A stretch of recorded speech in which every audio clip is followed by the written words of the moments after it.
آپ کو ایک شخص سیٹ بیلٹ باندھ لو. آپ کو ایک شخص مرزا افتخار نے قتل کی دھمکیاں دیں. وہ ویڈیو ریکارڈنگ تھی جو سرکولیٹ ہوئی. میری بات اس کے چھوڑ دیں.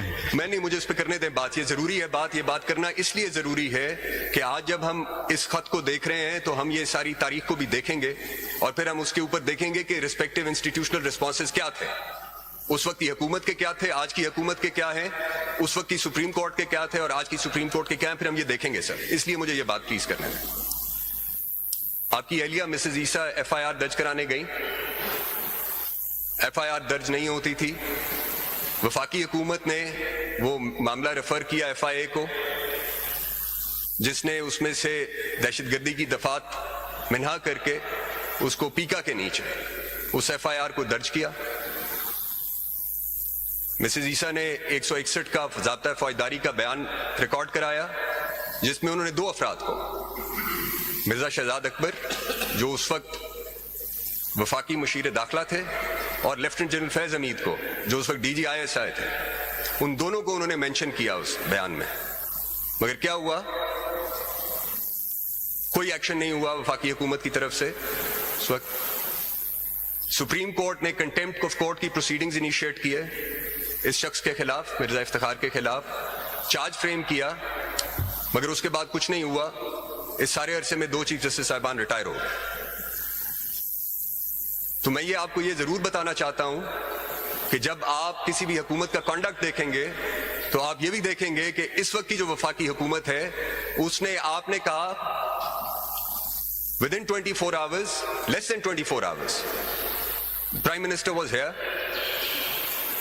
انہوں نے اس وقت بھی آپ کو اپنے مکمل تعاون کا یقین دلایا اور آج بھی وفاقی حکومت کی پوزیشن یہی ہے. ہم نے انکوائری کمیشن بنایا صرف اس حد تک بنایا کہ وہ وفاقی حکومت، قانون کہتا ہے کہ وفاقی حکومت نے اس کو منظور کرنا ہے. اس کے جو ٹی او آرز تھے اور جنہوں نے کمیشن ہیڈ کرنا تھا اور جو قانون خود ہے، وہ کسی بھی طرح سے وفاقی حکومت کو کسی بھی عمل میں مداخلت کی اجازت نہیں دیتا اور نہ ہی وفاقی حکومت کا ایسا کوئی ارادہ تھا، نہ ہے. اب جو اس خط کے مندرجات ہیں اس پہ ظاہر ہے میں بات نہیں کر سکتا، مگر جو ہمارے ذہن میں تھا 2 چیزیں تھیں. ایک یہ تھا کہ یہ واقعات ایسے ہیں جو کچھ عرصہ پرانے ہیں، کچھ تقریباً سال ہو گیا ہے، 11 مہینے ہو گئے. یہ ایسے واقعات ہیں جس پہ شواہد کو کلیکٹ کرنا ہوگا، گواہوں کے بیانات کی جو ہے وہ بھی ریکارڈ کرنے ہوں گے. تو ہماری سمجھ میں جو بات آئی وہ آئی کہ یہ ایک انکوائری کمیشن ہے جس کو قانون یہ سب اختیارات تفویض کرتا ہے،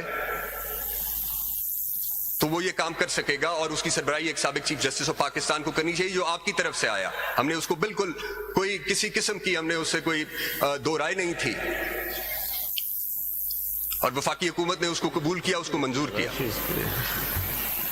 YouTube پر گوگلی نیوز دیکھنے کے لیے youtube.com کی سرچ بار میں googly news T V type کریں. گوگلی نیوز کے پیج پر سرخ رنگ کے سبسکرپشن والے بٹن پر کلک کرنا نہ بھولیے. YouTube پیج پر اپلوڈ ہونے والی ویڈیوز سے باخبر رہنے کے لیے بیل آئیکن پر کلک کیجیے. آپ کو ہر نئی ویڈیو کے بارے میں نوٹیفیکیشن موصول ہو جائے گا.